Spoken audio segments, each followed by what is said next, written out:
Good morning to all my dear students.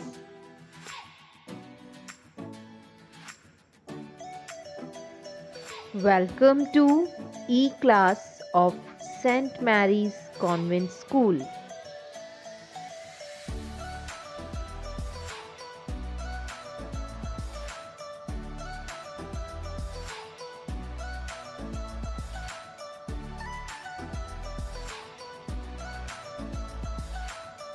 Class UKG.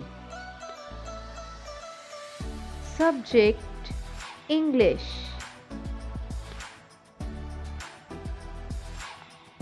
Topic Use of that and those.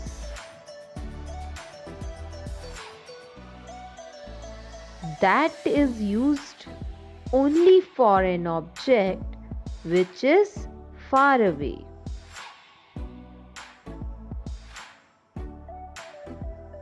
Those are used for many objects which are far away.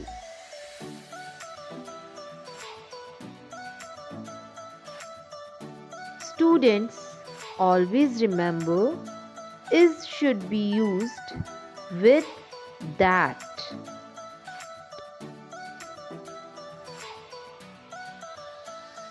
And are should be used with those.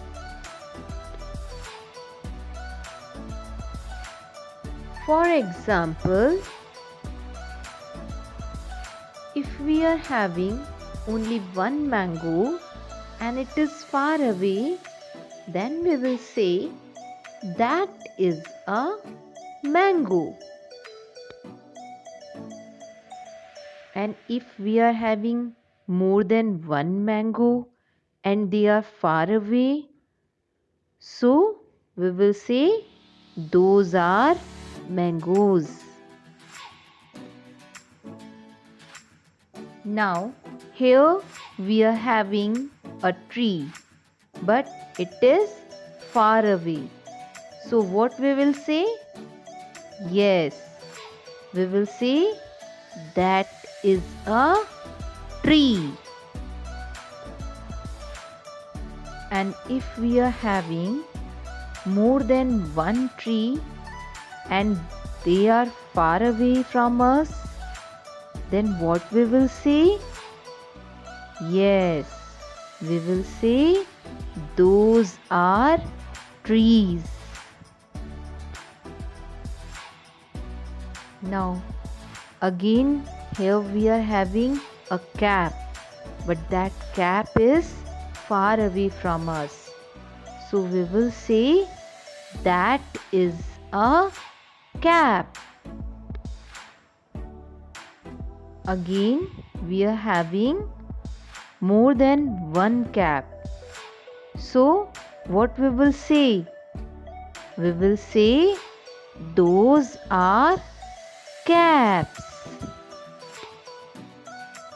Now in the fourth example, we are having a key, but that key is far away from us. So what we will say? We will say that is a key. And if we are having more than one key and those keys are far away from us, then what we will say? Yes, we will say those are keys. Now our fifth example, here we are having a star and that star is far away from us. So what we will say? We will say that is a star. And if we are having more than one star and those are far away from us, then what we will say? Yes, we will say those are stars. Thank you. Have a nice day.